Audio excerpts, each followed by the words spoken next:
10월 CPI, PPI, 물가 하방 압력을 받는 모습이 뚜렷하게 잡혔습니다. 며칠 전 10월 CPI 영상에서도 말씀드렸지만 이제는 주거비 인플레이션에 대한 부분이 어느 정도 안정권으로 데이터가 나오면서 내년 전망 2%대까지도 보게 되는 그런 뷰도 이제 나오고 있고요. 사실상 물가 상승세는 확실히 잡혔다. 이제는 디스인플레이션에 대한 부분이 아니고 오히려 디플레이션 수준을 우려하는 분위기도 감지가 되고 있습니다. 따라서 그동안 고물가가 오랫동안 유지되어서 고금리 시대가 이어질 것이다라고 주장하시던 이런 패러다임의 전환을 이야기하시던 분들이 있었는데요. 상당히 무시무시한 얘기였죠. 고금리가 유지될 수밖에 없는 이유가 물가가 안 잡혀서다. 한마디로 고물가가 오랫동안 이어지는 새로운 시대가 열릴 것이다. 이렇게 주장을 하셨던 분들의 근거가 한 6가지 정도가 됩니다. 굵직한 내용은 그렇고요. 이 6가지 내용을 근거로 어떤 부분이 지금 현상과 달랐는지 한번 살펴보도록 하겠습니다. 먼저 10월 PPI가 발표가 되었기 때문에 이 부분 간단하게 짚어보고 넘어가겠습니다. 보시면 10월 PPI 헤드라인이 전달 대비 0.5%, 마이너스 0.5죠. 하락한 것으로 집계가 됐고 이 컨센이 플러스 0.1 상승으로 잡혔었던 것에 비해서는 생산자 물가 지수가 크게 하락했다. 이렇게 볼 수가 있습니다. 전반적으로 이 초록색으로 칠한 부분은 전달 조정이 된 부분입니다. 데이터가 좀 바뀌었죠. 9월 데이터로 보시게 되면 0.5, 0.2였는데 지금 0.4, 0.3으로 낮아지기도 하고 높아지기도 하고 좀 개정이 된 부분들이 있습니다. 전체적으로 큰 추이를 놓고 보시면 꾸준히 이제 물가는 비교적 몇 달 전에는 상승세를 유지하다가 이번 10월 달 들어서 하락 국면으로 진입했다. 이렇게 볼 수가 있습니다. 생산자 물가 지수는 인플레이션 선행 지표죠.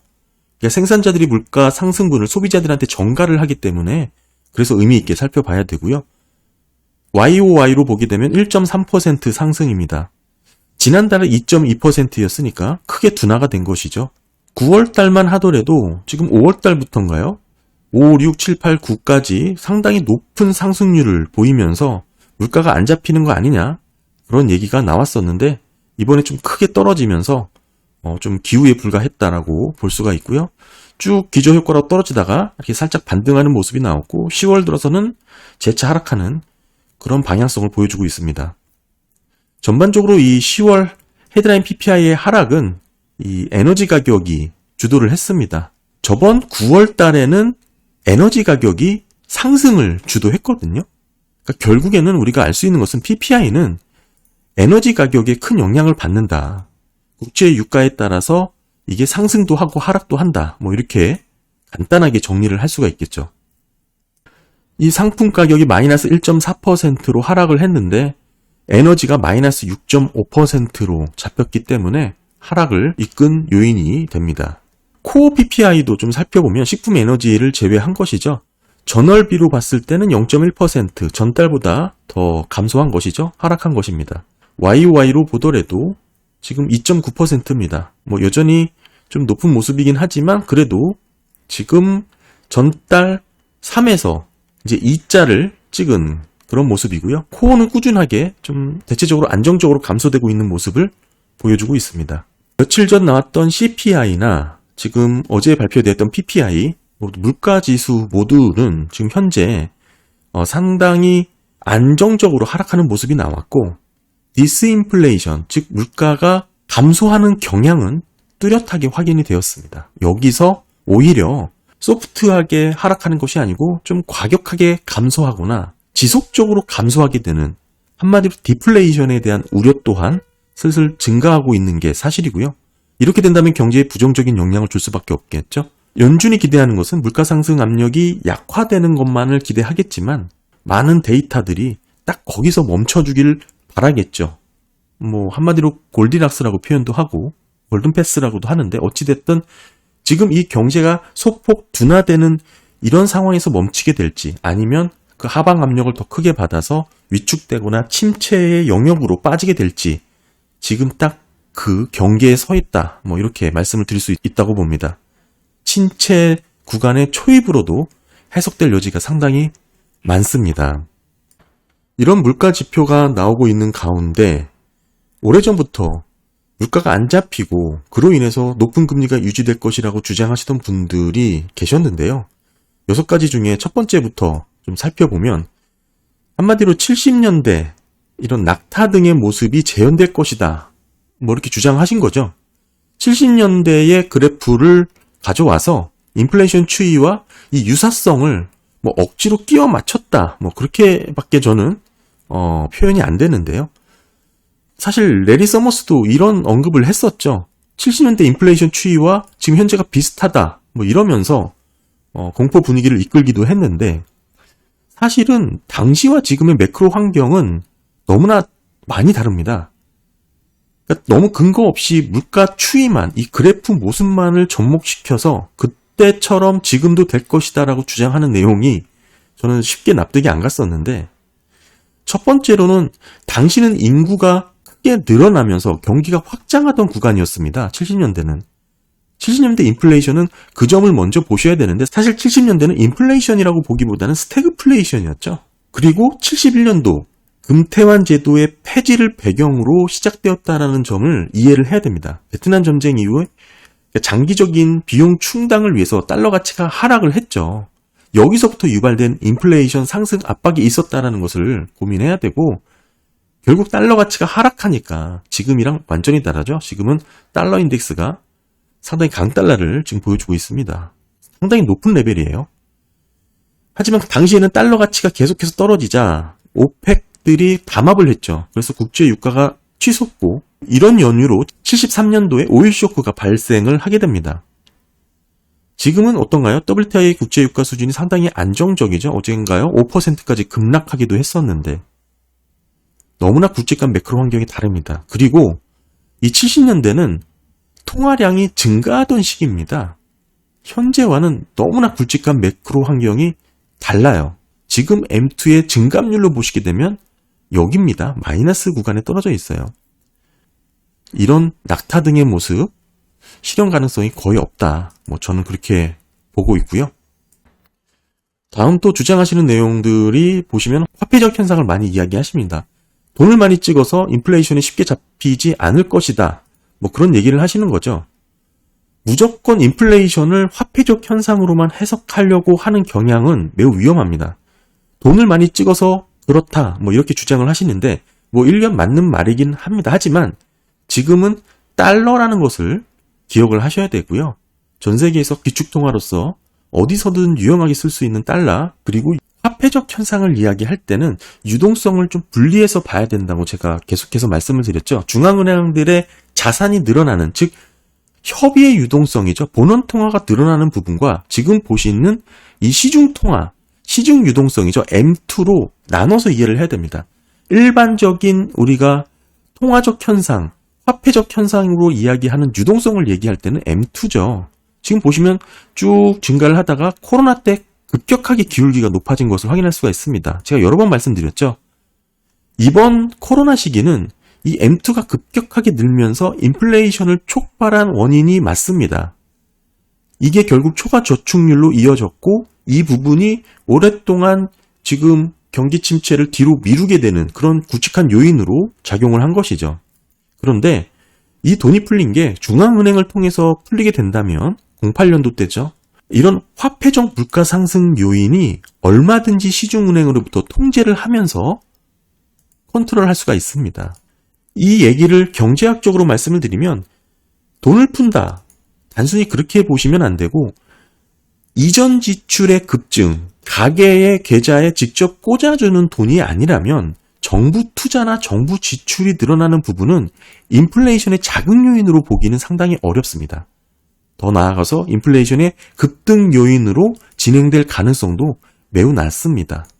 그래서 이 두 가지 좀 구분해서 좀 이해를 하셔야 될 것 같고, 코로나 때처럼 가게에 직접 돈을 꽂아줘야 되는 이런 이전 지출이 또 생긴다면 모르겠지만, 지금 이거는 고생을 했기 때문에 다시 한번 반복할 일이 없었고, 코로나라는 시기는 아주 극단적인, 옆에 사람들이 죽어나가던 아주 절대절명의 순간이었기 때문에 이런 과격한 정책을 할 수밖에 없었던 거고, 그거를 제외해 놓고 보면은 우리가 돈이 풀린다 그래서 무조건 인플레이션으로 이어질 것이다라는 이런 화폐적 현상으로만 해석하기에는 너무 제한적이다. 이 말씀을 좀 드리고 싶습니다.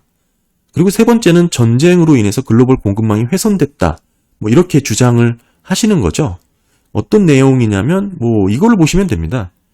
이번 인플레이션은 공급과 수요 영역을 놓고 봤을 때 공급단에서의 이슈가 더 큰 영향을 미쳤습니다.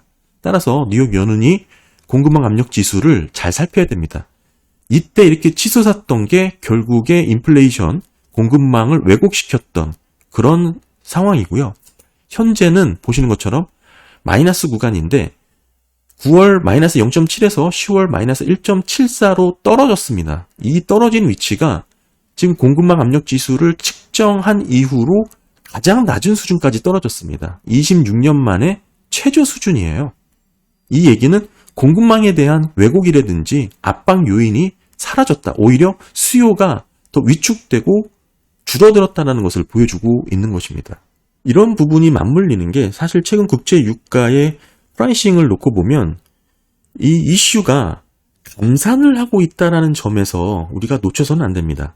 결국 이 수요 측면보다는 공급 쪽 요인이 더 크다.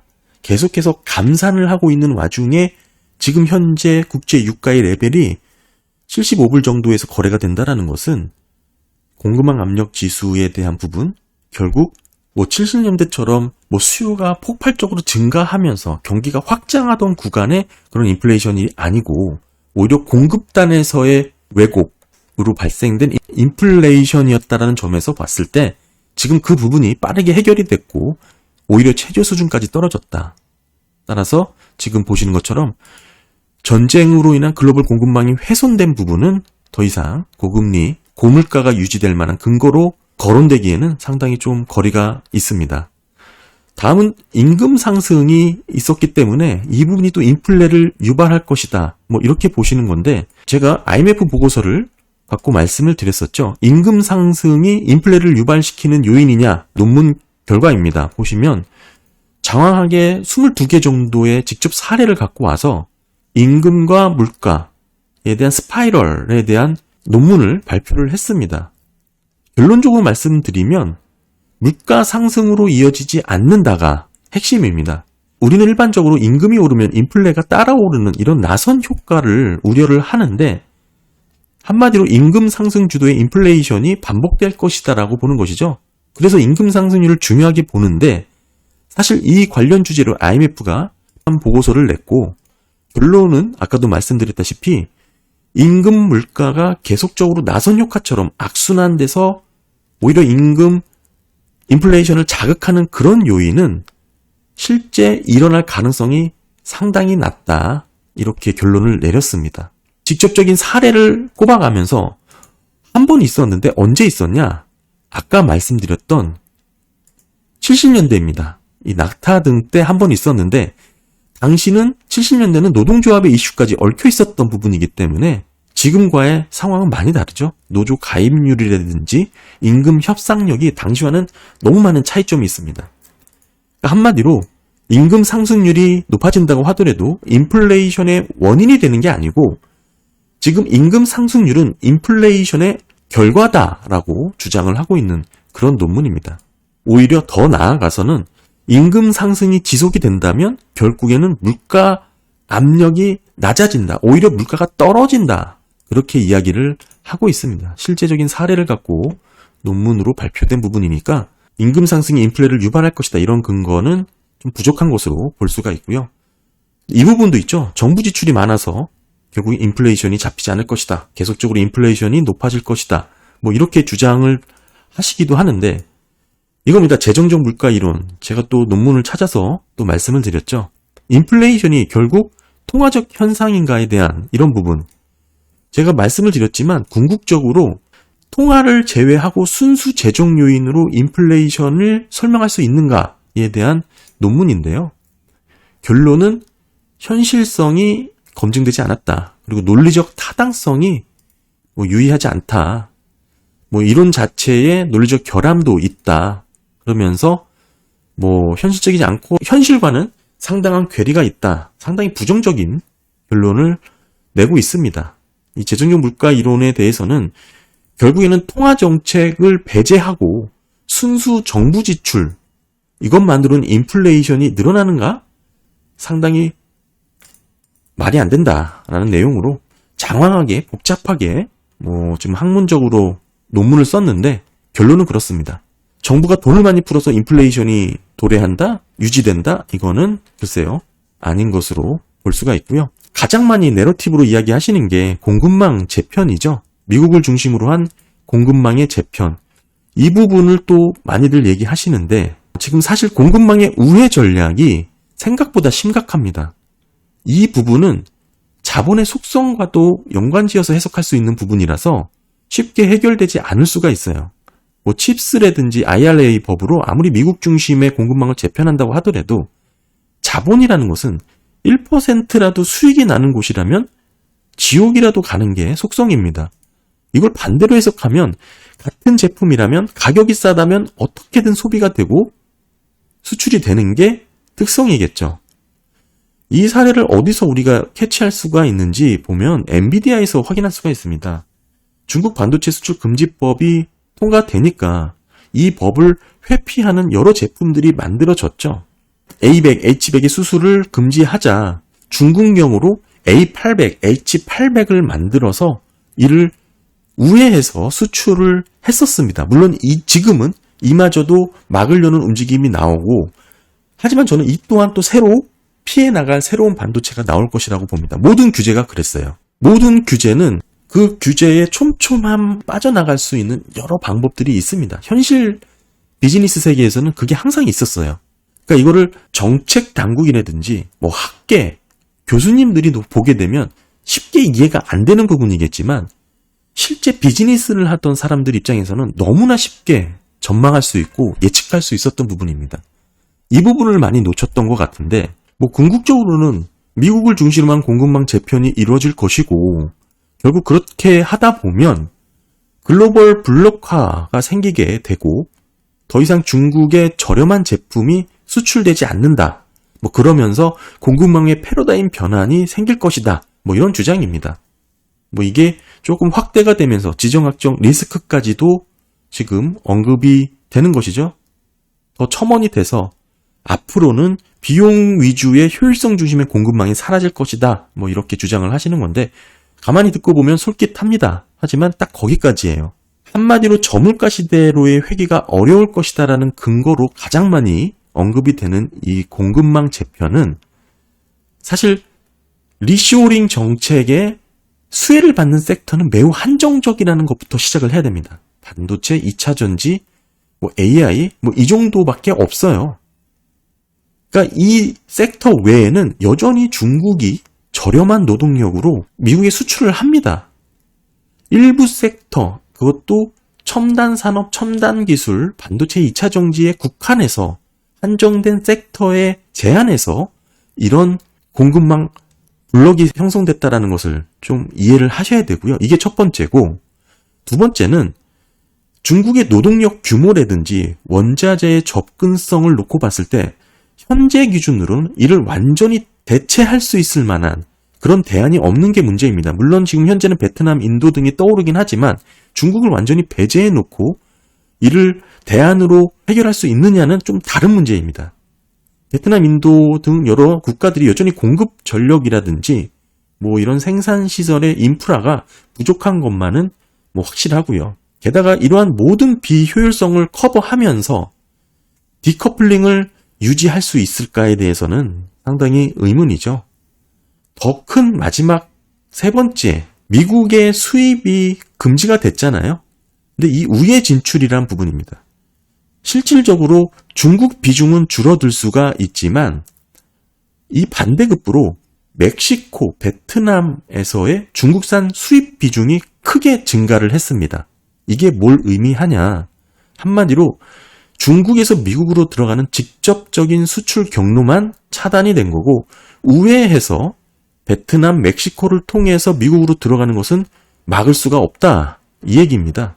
이 멕시코와 베트남의 중국산 수입 비중이 크게 증가했다라는 것만 놓고 보면 중국의 직접 투자도 매우 크게 늘었습니다. 이건 장기적으로 그런 공급망을 왜곡시킬 수 있는 요인이 되는 거죠. 결국에는 대중 규제를 한다는 미국의 이런 블록화 정책, 정치적 이벤트에 그칠 수 있다.